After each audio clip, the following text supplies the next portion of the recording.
Bismillahirrahmanirrahim. Assalamualaikum warahmatullahi wabarakatuh. Alhamdulillahi ala ihsani wa syukru lahu ala taufiqihi wa amtinani. Asyhadu an la ilaha illallah wahdahu la syarika lahu ta'ziman li sya'ni wa asyhadu anna Muhammadan abduhu wa rasuluhu da'ila ridwanihi. Allahumma salli alaihi wa ala alihi wa ashabihi wa ikhwani. Para ikhwan, para akhwat ya, kajian dari Rumah Sakit Darmais ya, yang dirahmati oleh Allah Subhanahu wa taala. Pada kesempatan kali ini kita sama-sama berkumpul untuk menasihati diri kita masing-masing tentang suatu dosa yang dianggap sepele namun dampaknya fatal ya bagi kita semua, yaitu dosa yang berkaitan dengan lisan, yaitu dosa ghibah ya. Ghibah yaitu menceritakan kejelekan saudara kita ya. Oleh karenanya para ulama mengingatkan betapa banyak orang-orang yang dia bisa menahan dirinya untuk tidak makan yang haram, bahkan dia tidak mencaci maki orang lain, kemudian dia bisa menundukkan pandangannya, bahkan dia bisa menjaga kemaluannya, bahkan dia mampu untuk bangun malam, untuk sholat malam, bahkan dia rela mengeluarkan uangnya untuk bersedekah, dan banyak hal yang bisa dia lakukan. Tapi ketika mengenai ghibah dia tidak kuasa menahan lisannya, maka lisannya gatal untuk menceritakan kejelekan saudaranya. Atau dia tidak kuasa untuk ikut serta mendengarkan majelis-majelis ghibah yang memang mengasyikkan. Oleh karenanya, hal yang menunjukkan akan kenyataan hal ini yaitu bahwasanya di antara acara-acara televisi atau acara-acara medsos yang paling ramai adalah acara-acara ghibah, ketika keburukan orang lain diungkap ya.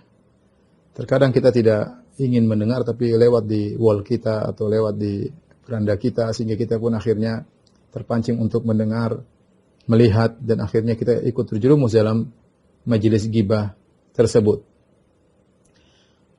Padahal Rasulullah SAW sudah mengingatkan bagaimana bahayanya dosa lisan ya. Rasulullah pernah berkata kepada Mu'adz bin Jabal, "Kuffa 'alaika hada", tahan lisanmu ya. Sehingga Mu'adz bertanya, "Inna lamu'akhaduna bima natakallamu bih ya Rasulullah?" Apa kita akan dihukum, diazab, disiksa gara-gara apa yang kita ucapkan? Maka Nabi mengatakan, "Fahal yakubun nasa fin nari ala manakhirihim aw ala wujuhim illa hasaidu alsinatihim?" Tidakkah yang buat orang terjerumus, tersungkur dalam neraka jahanam, digeret di atas wajah mereka, di atas hidung-hidung mereka, kecuali karena akibat lisan-lisan mereka. Oleh karenanya Rasulullah juga pernah bersabda, "Aktsaru ma yudkhilun nasan nara al-ajwafan." Dua perkara yang banyak menjerumuskan orang dalam neraka jahanam, dua hal di antaranya adalah lisan. Dan lisan ini adalah suatu bagian dari tubuh kita yang namanya kecil dibandingkan dengan tangan, dibandingkan dengan kaki, tapi aktivitasnya cepat ya, bergeraknya cepat, mengalahkan aktivitas tangan dan kaki. Kalau tangan dan kaki hanya bisa mengganggu orang di depannya, orang jauh tidak bisa diganggu, tetapi lisan bisa mengganggu orang yang jauh di sana, yang mungkin lain negara ya. Bahkan bisa menyakiti orang-orang yang sudah meninggal dunia, diungkit-ungkit keburukannya, dan baik lisan atau dengan tulisan. Dan ini yang terjadi di zaman sekarang, kita harus waspada ya. Karena banyak orang bermudah-mudahan dalam masalah ghibah. Ya, maka pada hari ini kita sama-sama berusaha belajar apa itu ghibah, apa itu bentuk-bentuk ghibah, dan bagaimana bertobat dari ghibah, sebab-sebab ghibah, dan juga di antaranya ghibah-ghibah yang diperbolehkan, sehingga kita tahu memilah-milih kapan kita boleh berghibah dan kapan tidak boleh kita berghibah.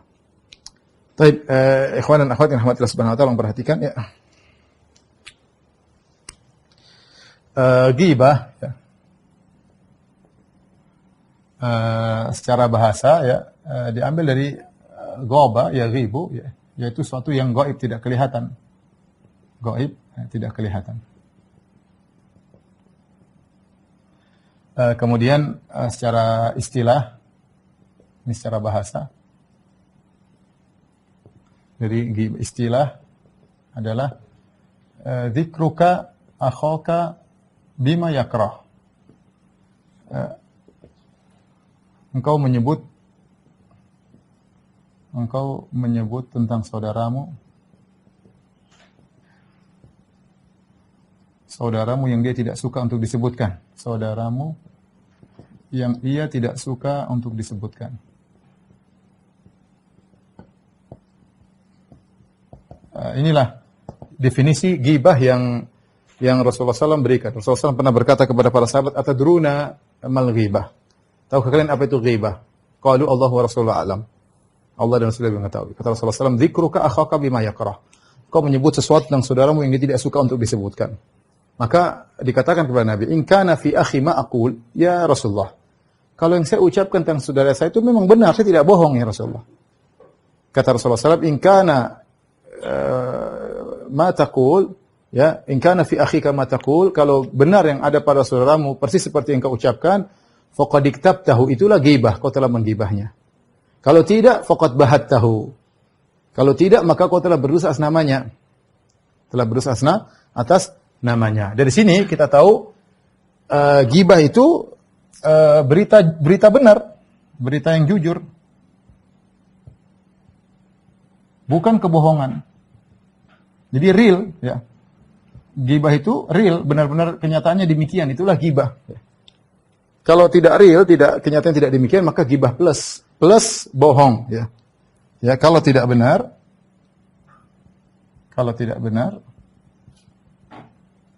maka ghibah plus bohong. Dosanya lebih besar lagi. Dosanya bisa besar lagi. Baik, kenapa ikhwan dikatakan ghibah? Dikatakan ghibah secara bahasa karena yang kita gibahi tidak hadir, yang kita gibahi gaib. Gaib, tidak hadir. Makanya disebut dengan ghibah.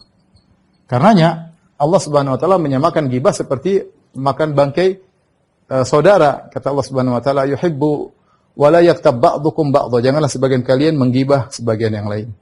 Ayuhibbu ahadukum ayyakula lahma akhihi maitan fakarihtum. Apakah sebagian kalian suka memakan daging bangkai saudaranya yang sudah jadi mayat? Tentu dia tidak suka. Makanya disamakan dengan makan bangkai mayat. Karenanya disamakan dengan memakan bangkai mayat. Kenapa? Karena mayat tidak bisa berbuat apa-apa, karena mayat tidak bisa bela diri. Tidak bisa bela diri. Sama dengan orang yang sedang kita gibahi, dia tidak hadir. Dia tidak bisa bela diri. Tidak bisa bela diri, ya. Taib, dari sini kita tahu kalau seorang menyebutkan keburukan saudaranya di hadapannya itu bukan ghibah. Ustaz, kalau begitu, kalau kita sebutkan keburukan orang di depan dia, itu ghibah atau bukan ghibah? Itu namanya mencela. Ya. Jadi kita tahu jika menyebut keburukan di depannya, jika dia hadir, maka bukan ghibah. Tapi mencela. Ini lebih jantan ya. Lebih jantan. Kalau nanti enggak suka, nanti bilang depan dia, mencela. Ya, nanti ada larangan untuk mencela, tergantung untuk mencela karena hak atau tidak. Tapi lain dengan ghibah. Asalnya seorang berusaha untuk membela saudaranya ketika dia tidak ada, bukan malah menjatuhkannya. Maka ghibah menjadi sangat buruk. Yang seharusnya ketika saudara kita tidak hadir kita membelanya, malah kita menjatuhkannya. Itulah ghibah menjadi sangat buruk. Taib. Kita lihat definisi ghibah di sini. Kata Nabi SAW, "Dzikruka akhaka bima yakrah." Bima, saya sudah sebutkan, ma di sini mausulah, memberikan faedah keumuman. Engkau menyebut tentang saudaramu yang ia tidak suka untuk disebutkan. Yang ia tidak suka, apapun, ya, apapun, umum. Apapun juga, perkara dunia maupun akhirat. Ya. Jadi jangan disangka ghibah berkaitan dengan perkara akhirat saja, ini apapun juga perkara dunia maupun akhirat. Dunia maupun akhirat.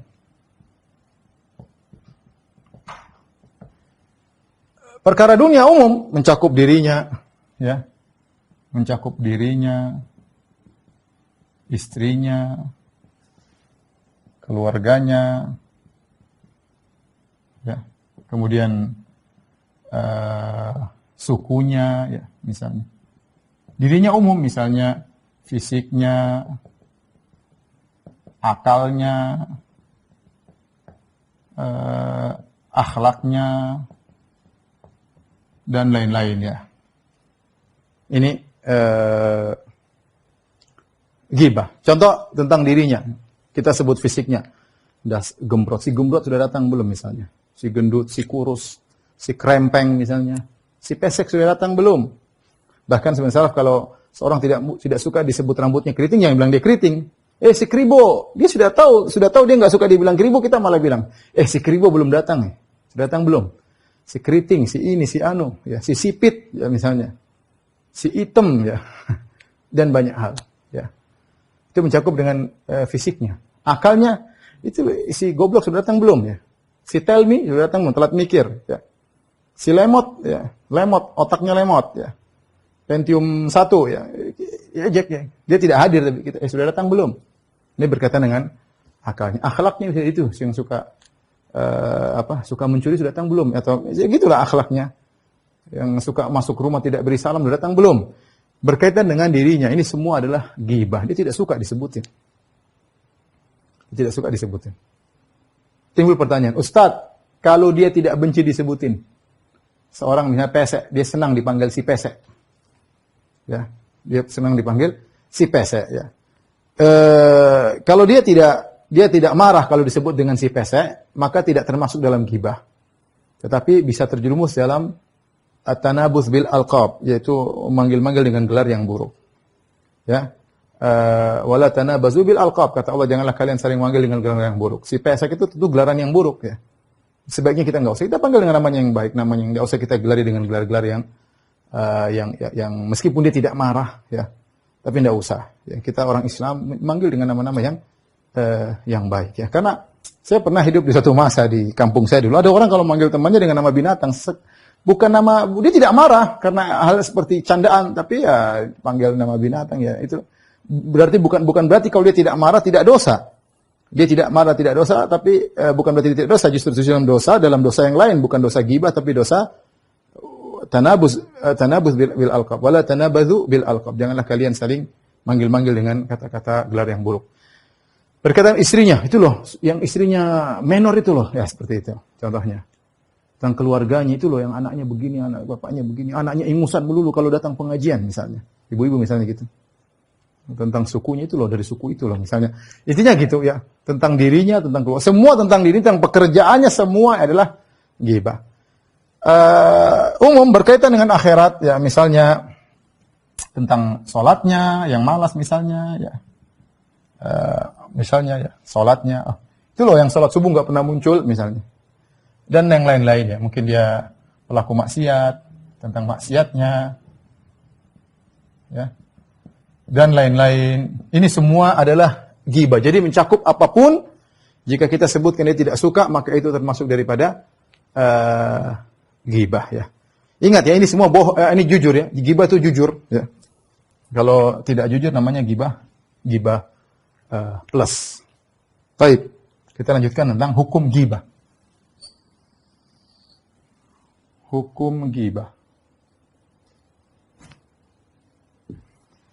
Ada khilaf di kalangan para ulama tentang hukum ghibah. Khilaf.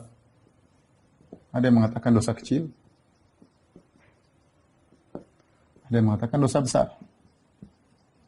Disebut yang dosa kecil sekitar kurang lebih dua atau tiga ulama. Adapun ini mayoritas, jumhur, mayoritas dosa besar. Adapun yang mengatakan dosa kecil, mereka mengatakan karena hampir seluruh orang tidak terlepas darinya. Hampir seluruh orang tidak ada yang selamat. Kalau kita bilang ini dosa besar, maka semua orang akan fasik. Kalau dosa besar, berarti mayoritas manusia fasik. Muslim fasik.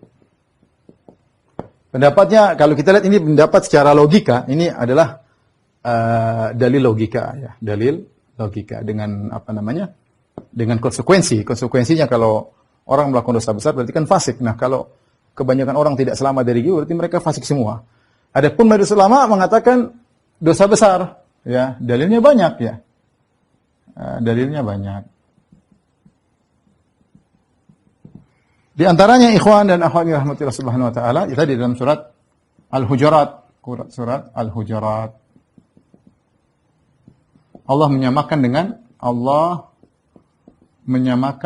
dengan makan bangkai. Gibah dengan makan bangkai manusia. Ya, kita tahu makan bangkai manusia hukumnya dosa besar. Jangankan makan bangkai, kita merusak aja nggak boleh.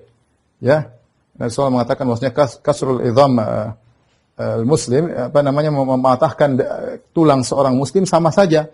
Hayyan au mayyitan, hukumnya sama saja. Sebenarnya kita tidak boleh mematahkan dagingnya ketika dia masih hidup, matahkan tulangnya. Demikian ketika yang masih sudah meninggal juga tidak boleh. Seorang mukmin dia masih hidup atau sudah meninggal dunia, dia tetap mulia. Ya, tetap mulia. Maka tidak boleh kita merobek, apalagi kita makan dagingnya. Ini ketika ghibah disamakan dengan memakan bangkai mayat seorang muslim, dan itu adalah dosa besar, maka ghibahnya juga dosa besar. Ya. Ini adalah gambaran yang paling tidak baik dari Allah Subhanahu Wa Taala ketika Allah menggambarkan begini, gambar yang sangat buruk. Ahibbu ahadukum an ya'kula ma akhihi maitan fakaritumu. Apakah sebagian kalian suka makan bangkai saudaranya? Tentu dia tidak suka. Ya akhi, kita jangankan bangkai manusia, kita makan bangkai sapi yang lezat aja kalau jadi bangkai kita nggak suka. Ya, kambing aja kalau jadi bangkai kita nggak suka. Apalagi kalau bangkai manusia, apalagi manusia tersebut saudara kita. Apalagi manusia tersebut teman pengajian kita, ya, ibu-ibu pengajian, gibah ibu pengajian. Apalagi bangkai tersebut ustadz kita, ustadznya digibahi ya. Karena sebagian orang kalau sudah habis bahan menggibahi temannya, ustadznya digibahi. Hati-hati ibu-ibu, ya, jangan suka gibahi ustadz ya. Ustadz punya kesalahan, ibu datang nasihati, itu baru murid yang benar. Tapi kalau murid ngomong di belakang, jadi apa? Kajian gibah ya, majelis gibah. Hati-hati ya. Baik. Ini menunjukkan ghibah dosa besar. Di antaranya ghibah sebab siksaan khusus. Di antaranya azab kubur. Di antaranya yang dilihat oleh Nabi ketika Isra Mi'raj sallallahu alaihi wasallam. Rasulullah SAW ketika Isra Mi'raj, Rasulullah SAW melihat tentang orang-orang lahum azfarun min nuhasin yakhmishuna ala wujuhim. Man haula ya Jibril? Kata Nabi, kata Rasulullah, wahai Jibril, tadi saya lihat ada orang-orang dia punya kuku mereka terbuat dari logam, dari tembaga atau yang lainnya, yakhmishuna ala wujuhim, mereka cakar wajah mereka, wa ala sudurihim, dada mereka cakar, wajah mereka cakar. Man haula'i ya Jibril? Siapakah mereka itu? Mungkin itu adalah azab kubur, wallahu alam ya, karena Nabi melihat. Maka Nabi Jibril mengatakan, haula'i alladziina ya'kuluna luhuma ikhwanihim. Mereka adalah orang-orang yang makan bangkai daging saudara mereka. Mereka adalah orang yang makan daging saudara mereka. Ini orang ghibah ya.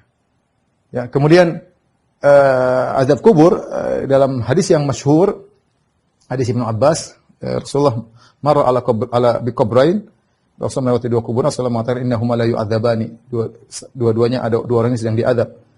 Yang satu wa amma ahaduhuma fa kana yasir min baulihi, yang satu karena kencing tidak bersih, ceboknya tidak bersih. Wa amal akhar fa kana yamshi bin namimah, yang satu karena dia kesana kemari ngadu domba ya. Dalam sebagian riwayat Abu Daud disebutkan karena dia ghibah. Ibnu Hajar rahimahullah dalam Fathul Bari ingin mengkompromikan, dia mengatakan bahwasanya orang yang namimah pasti ghibah. Jadi namanya itu ghibah plus, orang namanya pasti ghibah. Pasti ghibah, dia pasti menceritakan kejelekan saudaranya kepada si A. Dia ceritakan kejelekan si B pada si A, dia ceritakan kejelekan A pada si B. Sehingga dia mengadu domba dengan ghibah. Jadi namanya ghibah plus. Oleh karenanya ghibah adalah sebab azab kubur ya. Kemudian juga barang siapa yang ghibah, maka pahala puasanya terhapus. Ghibah menghapuskan pahala puasa.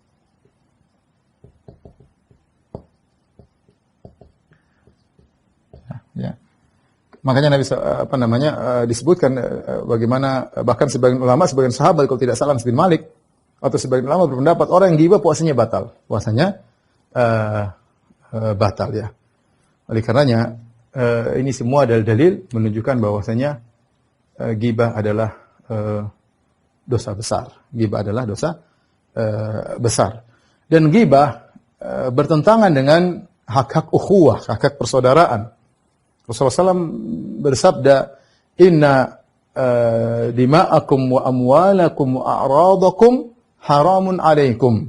Sungguhnya darah kalian haram, tidak boleh kalian tumpahkan. Sungguhnya harta kalian haram, tidak boleh kalian ambil dari saudara kalian. Dan sungguhnya harga diri kalian haram, tidak boleh kalian jatuhkan. Maka ketika sebagaimana kita haram memukul orang, menumpahkan darahnya, sebagaimana kita haram kita mencuri hartanya, demikian juga kita haram menjatuhkan harga diri saudara kita. Konsekuensi dari persaudaraan, harusnya kita bela saudara kita. Kita nasihati dia, bukan kita menjatuhkan saudara kita tersebut. Maka pendapat yang benar, ghibah hukumnya adalah dosa besar. Baik, ikhwan dan akhwat yang dirahmati Allah Subhanahu wa taala, Ibn Taimiyah rahimahullahu taala di sebelumnya Al-Ghazali juga menyebutkan tentang apa sih hal-hal yang membuat seorang terjerumus dalam ghibah. Motivasi dan juga sebab apa? Model-model orang penggibah ya. Sampai Al-Ghazali menyebutkan 11 tipe, Ibn Taimiyah menyebutkan 8 tipe. Saya akan sebutkan sebagian saja ya. Ada hal-hal yang menyebabkan seorang melakukan ghibah ya. Di antaranya ikhwan dan akhwat yang dirahmati Allah, yang paling sering adalah sebagai bumbu majelis. Ya. Jadi lagi ghibah, kemudian ada yang ngomong nggak enak kalau nggak ada bahan omongan, jadi ngomong cerita, si fulana cerita ghibah, bumbu majelis. Ya, kemudian jadi namanya majelis kalau tanpa ghibah kurang lezat, dan ghibah itu bikin majelis jadi lezat. Makanya saya katakan buktinya tadi, paling enak adalah nonton majelis ghibah. Ya, sekarang berita-berita paling enak adalah membongkar kesalahan orang, paling enak. Nonton apapun, berita inilah, berita anu lah, berita ini, berita anu. Yang kedua diantaranya adalah ghibah. Kita kenapa ikut ghibah? Karena dalam rangka untuk sinkronisasi dengan teman ngobrol kita. Kita ngobrol 3 orang, 4 orang, 5 orang. Satu sudah mulai ghibah, kalau kita diam saja nggak enak. Masa dia lagi cerita semangat, cerita kejelekan orang, kita diam-diam saja. Apalagi kita astagfirullah, nggak nyambung lah. Kayaknya gimana majelis tersebut? Nggak nyaman. Nyamannya kita ikut ghibah baru nyaman. Jadi sinkronisasi. Ya. Mensinkronkan diri dengan kawan kita yang berghibah, ini juga sering terjadi ya. Oh iya, kita iya-iyain. Padahal tahu itu adalah ghibah ya. Seharusnya kita lakukan apa? Seharusnya kita tegur, ya akhi, jangan akhi. Nah, itu ghibah, tidak boleh ya. Bahkan ada keutamaan orang yang menroda an akhihi ya. Barang siapa yang bela saudaranya, Allah akan bela dia menjauhkan dia dari neraka jahanam. Harusnya kita bela saudara kita kalau sedang dighibah. Kita bilang, ya akhi, sudahlah akhi. Ini ghibah ya akhi. Atau kita bilang, memang dia begitu, tapi dia punya kebaikan. Ente kenapa sebutin kebaikannya, keburukannya saja? Ya akhi, kayak ente enggak punya salah, dia punya salah, ente juga punya salah. Kita bela, karena ini maksiat. Bela untuk menyelamatkan dia agar dia berhenti. Jangan dia terus berkelanjutan dalam ghibahnya sehingga detik demi detik dosanya semakin banyak. Ya. Jadi jangan kita mensinkronkan diri kita dengan orang yang berghibah. Kalau kita nggak mau bertegur, ya kita istighfar, astagfirullah. Atau kita berpaling, kalau bisa kita berpaling, meninggalkan. Ya, fa imma nunsiyannaka syaitan fala taq'ud ba'da dzikra ma'al qaumidz zalimin. Kalau kau lupa, ini ternyata ghibah, pergi. Ya. Pergi. Karena barang siapa yang di situ bermajelis, maka dia ikut-ikutan ghibah. Meskipun dia tidak ngomong, tapi dia dengar, dia menikmati, dia tidak mengingkari, dia bisa masuk dalam majelis ghibah. Dan saya ingatkan, majelis ghibah bisa dalam langsung, live, bisa juga dalam kelompok-kelompok WA, hati-hati. Ya. Grup WA ghibah orang, hati-hati. Kemudian di antara sebab ghibah, misalnya karena hasad. Karena hasad. Hasad ini membuat seorang mudah untuk menggibah saudaranya. Jadi ingin saudaranya jatuh. Ini terjadi di antara orang-orang yang saling bersaing ya. Di antara, ya misalnya dalam bersaing dalam perkara dunia maupun perkara akhirat ya. Namanya hasad kadang timbul ya. Kadang dalam masalah agama seorang hasad sama sesama misalnya dai hasad kepada yang lain, sama penuntut ilmu hasad kepada yang lain ya. Makanya Ibnu Taimiyah rahimahullah menyebutkan di antara bentuk yang seharusnya dilakukan seorang ketika dia hasad sama orang, misalnya si A hasad sama si B. kemudian si B sedang dijatuhkan. Seharusnya dia bela, tapi dia biarin aja. Karena penjatuhan si B itu sesuai dengan seleranya. Dia pingin si B jatuh, tapi dia tidak mau gibah, dia takut gibah. Dia tahu gibah itu dosa. Maka dia menahan diri berperang melawan hasad yang ada dalam dirinya. Tapi ketika ada orang lain menjatuhkan si B, kata Ibnu Taimiyah rahimahullah mengatakan harusnya dia bela, meskipun dia hasad sama si B. Ketika dia tidak membela si B, padahal si B butuh untuk dibela, maka satu saat Allah akan meninggalkannya. Dia akan ditinggal oleh Allah di saat-saat dia membutuhkan pertolongan Allah Subhanahu wa taala, karena seharusnya dia bela saudaranya, dia tidak bela gara-gara karena dia tidak suka sama orang tersebut. Ya, jadi bisa saja ketika orang hasad orang menggibah, atau ketika dia hasad dia tidak menggibah tapi dia membiarkan gibah berlangsung kepada orang tersebut. Dan dia biarkan, ini juga tidak diperbolehkan. Di antara sebab gibah adalah riya. Ya, ini yang parah ini kata Ibnu Taimiyah rahimahullah taala, gibah plus riya. Ya, seperti apa? Seperti menceritakan kejelekan orang untuk mengangkat dirinya. Seperti mengatakan, wah si fulan, sholat subuh nggak pernah kelihatan. Sehingga orang paham kalau dia sering sholat subuh di masjid. Kenapa? Dia mengingkari orang yang tidak sholat subuh. Sehingga orang paham dia sholat subuh. Jadi dia gibah terselubung. Gibah, riya terselubung. Riya terselubung. Si fulan nggak pernah di masjid misalnya. Si fulan itu pelit. Kalau saya pernah safar sama dia, pelit luar biasa. Pelitnya amit-amit ya. Seakan-akan dia mengatakan kalau saya tidak pelit. Dia pelit, adapun saya tidak pelit. Si fulan tuh Masya Allah saya jalan sama dia, matanya ngelirik cewek melulu. Pramugari lihat dari atas sampai bawah.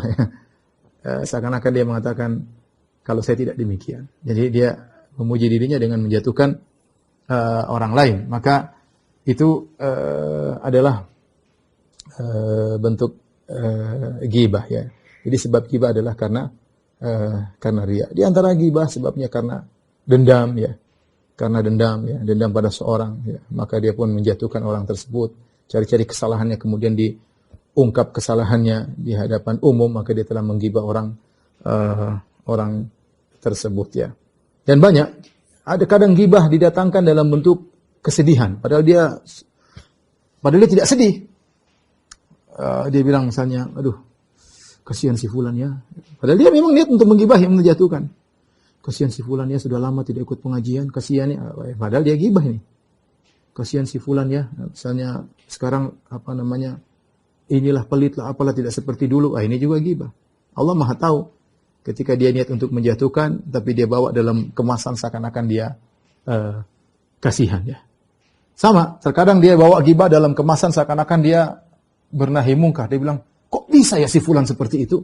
Kok bisa si fulan seperti itu? Saya nggak habis pikir sih, Pak. Padahal dia ada jengkel sama orang tersebut. Saatnya dia menjatuhkan. Bukan karena sayang, ya.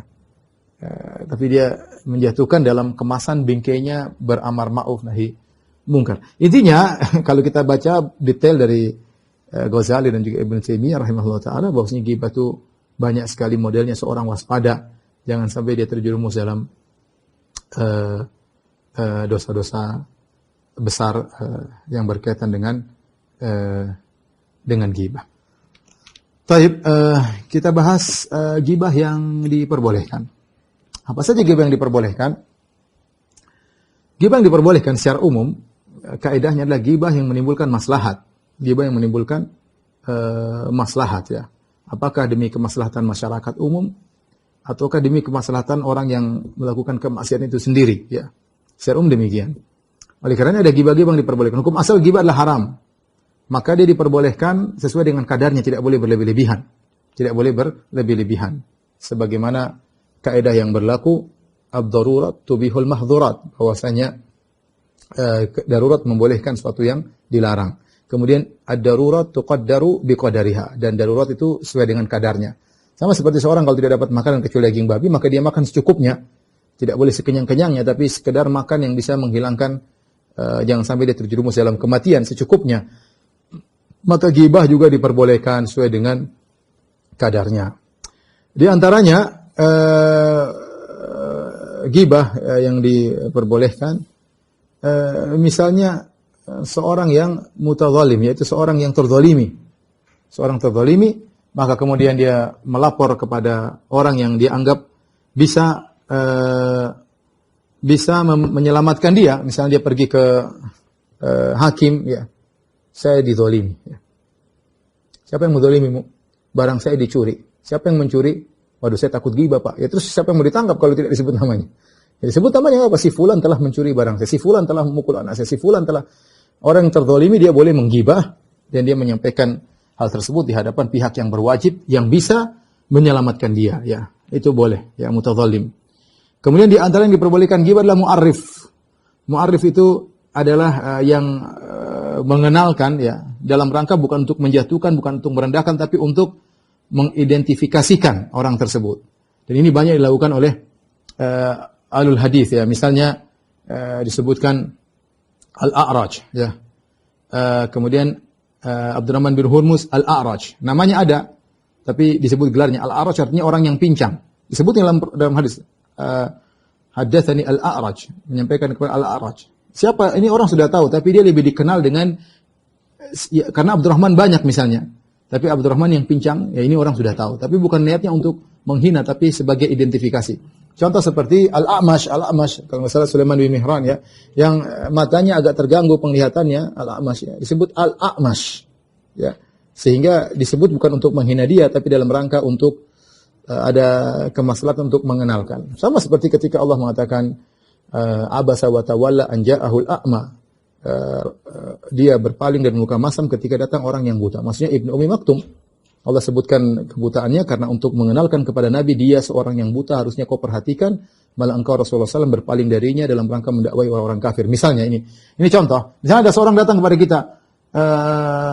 Kenal nggak sih Pak misalnya Pak Joni? Kenal nggak Pak Joni? Waduh di kompleks ini Joni ada 2. Yang mana nih? Yang gemuk apa yang kurus? Ini sama-sama mengejek. Padahal niatnya bukan mengejek, tapi untuk mengenalkan. Yang mana yang maksud Bapak? Yang kurus apa yang gemuk? Joni ada 2. Kalau kita bisa mengenalkan dengan yang lain, bagus. Joni yang tinggal, yang orang Jawa, atau orang, misalnya orang Betawi, ya itu bagus, tidak ada ngejekan. Tapi kalau kita nggak tahu cara lain, kecuali gemuk apa yang kurus, ya ini kan, dia nggak suka dibilang gemuk, satunya yang dia bilang kurus. Tapi kita bukan niatnya untuk mengejek. Ya, ini contoh, litta'rif, untuk identifikasi, maka tidak mengapa terkadang kita menyebutkan cacat atau kekurangan seseorang. Di antaranya ghibah diperbolehkan untuk tahdzir, muhadzir, memperingatkan tentang kesalahan seorang ya, baik secara pribadi maupun kalau memang maslahat di depan umum juga tidak jadi masalah. Seperti ketika Nabi SAW didatangi oleh Fatimah bintu Qais, kemudian dia mengatakan, "Ya Rasulullah, bahwasanya Muawiyah dan Abu Jaham telah melamarku ya. Bagaimana saya pilih yang mana ya Rasulullah? Dua-duanya telah mengkhidbahku." Maka Nabi SAW memperingatkan, kata Nabi SAW, "Amma Muawiyah fasu'lukun la malalahu."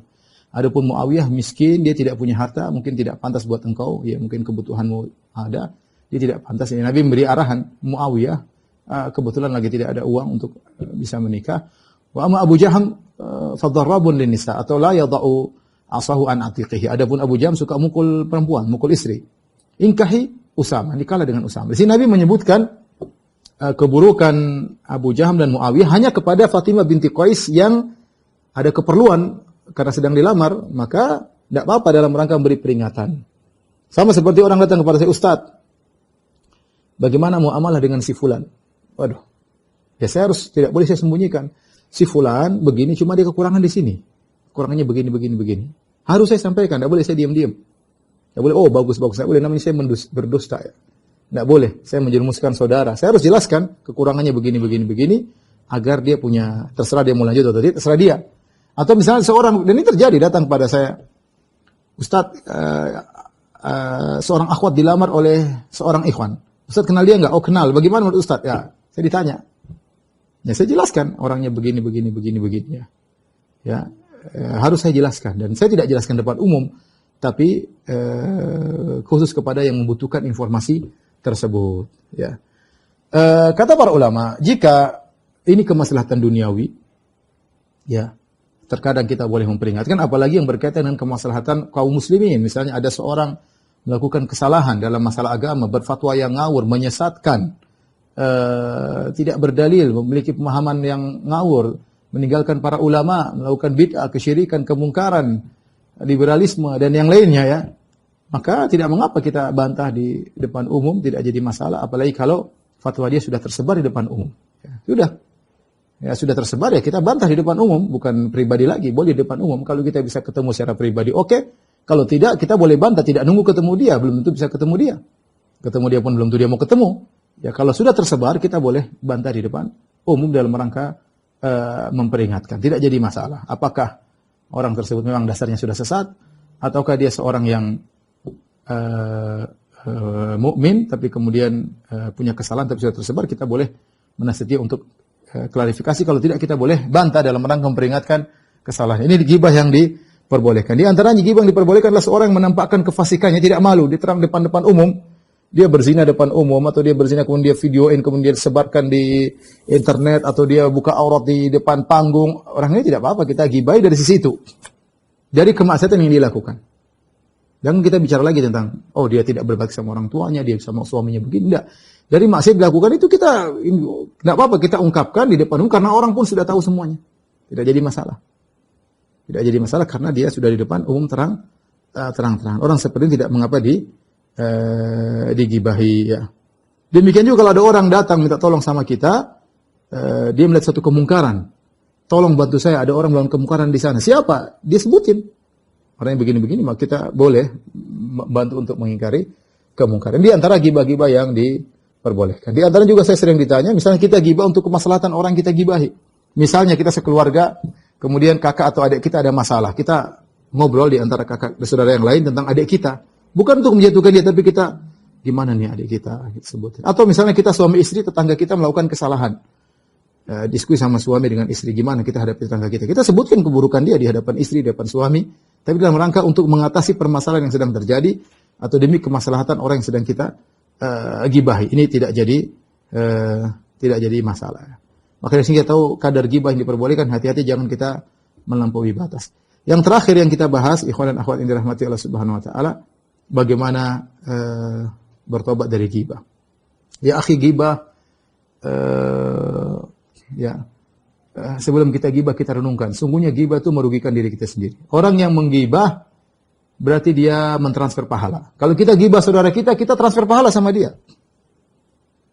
Jadi kita sholat malam, baca Quran, kemudian siang-siang kita gibah, kita bagi-bagi. Ada orang seperti itu, pagi malam sholat malam, pagi bersedekah, siang-siang gibah sana, gibah sini, transfer pahala.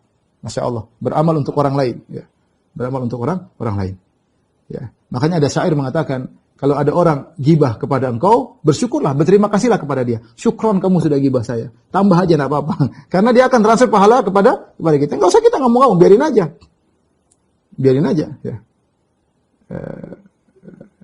Makanya disebutkan di antara hikmah kenapa para sahabat tetap dimaki-maki oleh orang Syiah, karena Allah ingin semakin meninggikan para sahabat. Dimaki-maki oleh orang Syiah. Dosa-dosa sahabat di-offer kepada mereka, ya, atau kebaikan mereka di-offer kepada para sahabat, ya. Maka sebelum kita menggibah, kita pikir. Jangan kita gibah orang. Bahkan sebagian ulama ada yang mengatakan, kalau saya mau menggibah, orang yang paling utama saya gibah adalah bapak ibu saya. Mereka yang lebih butuh pahala dari saya. Ya, kalau saya mau menggibah, saya akan gibah bapak dan ibu saya. Mereka yang butuh pahala dari saya. Sampai ada seorang datang kepada Hasan al-Basri kalau tidak salah. Dia mengatakan, Hasan al-Basri, saya dengar engkau menggibah saya. Hasan al-Basri mengatakan, siapa kau saya gibah engkau? Ngapain saya kirim pahala sama kamu? Kau tidak patut saya gibahi. Artinya kalau kita mau gibah kepada orang yang kita cintai agar pahala kita di-offer kepada dia. Maka orang yang berbuat gibah itu dia menderita hari kiamat. Pertama, pahala di-offer. Yang kedua, di-offer kepada orang yang dia benci. Bayangkan si A hasad kepada si B. Dia ngibahin si B terus. Kemudian pada hari kiamat dibangkitkan keduanya, si A offer pahala kepada si B. Padahal dia benci sama si B ini. Sungguh menyakitkan ketika harta kita atau kebaikan kita diambil oleh orang yang kita benci. Kalau diambil sama orang kita sayangi, nggak apa-apa. Diambil sama orang yang kita benci, itu penderitaan orang yang bergibah. Di akhirat, pahala dia diambil oleh orang yang dia gibahi. Yang dia gibahi. Ya. Jadi, jangan kita berbuat gibah. Tahan lisan. Ya. Tahan lisan. Pikir bahwasanya kita hanya buang-buang energi dan kita hanya buang-buang pahala kita dan kita hanya sakit hati. Kenapa kita gatal ingin cerita keburukan orang lain? Biasakan diri kita jangan ceritakan keburukan orang lain. Ya. Adapun kalau kita terlanjur gibah kepada orang lain, maka ada dua kondisi ikhwan dan akhwat yang dirahmati Allah Subhanahu wa taala. Yang pertama, kita menggibahi orang dan orang tersebut ketahuan kita sudah gibah sama dia. Kalau dalam kondisi demikian dia sudah tahu kita menggibahnya, tidak ada jalan kecuali kita datang minta maaf sama dia. Kecuali kita datang minta maaf sama dia. Karena dia sudah tahu. Ya sudah, kita datang untuk minta maaf sama dia dengan cara yang terbaik, dengan kasih hadiah, dengan minta maaf dengan baik-baik, datang, kemudian bukan hanya sekedar afwan saya pernah gibah kamu, apa itu tidak benar seperti itu. Kalau mau minta maaf benar-benar datang ketemu dengan dia, kemudian mengakui kesalahan. Kalau dia tidak maafkan kan repot bagi kita. Dia terlanjur kita datang ke dia minta maaf. Tapi kalau dia tidak tahu maka ada khilaf. Ada yang mengatakan kita harus lapor, ada yang mengatakan tidak. Wallahu alam, pendapat yang benar, kalau yang kita gibahi tidak tahu, kita gibahi dia, maka tidak usah kita lapor-lapor. Cukup kita kafarahnya, kita mohon ampun buat dia dan buat kita, dan kita menyebut kebaikan-kebaikannya. Di mana majelis kita pernah menjatuhkannya, kita memperbaiki citranya. Ya. Karena syariat memandang adanya maslahat dan mudarat. Ya. Sampai kita dalam syariat kita boleh berbohong demi persatuan, boleh berbohong demi mendamaikan orang yang berseteru. Jangan sampai kita jujur sehingga kita ribut. Ya. Kalau gibah jujur, saya telah menggibahmu. Kau bilang apa tentang saya? Saya bilang kamu gembrot, goblok. Di mana kau bilang? Di masjid. Wah, tambah ngamuk dia, berkelahi. Dan itu tidak diingin oleh syariat. Oleh karenanya kalau dia belum tahu kita gibah dia, tidak perlu kita lapor-lapor. Cukup kita memuji dia dan kita mendoakan dia dan kita memperbaiki citranya. Ya. Ini ikhwan dan akhwat yang dirahmati Allah Subhanahu Wa Taala, apa yang bisa saya sampaikan pada kesempatan kali ini. Semoga Allah menjauhkan kita dari dosa yang parah ini, dosa gibah yang menjangkiti banyak orang di antara kita, di antara teman-teman kita, apalagi di zaman medsos. Yang paling enak ditonton adalah berita ghibah. Kurang lebihnya saya mohon maaf. Wabillahi taufiq wal hidayah. Assalamualaikum warahmatullahi wabarakatuh.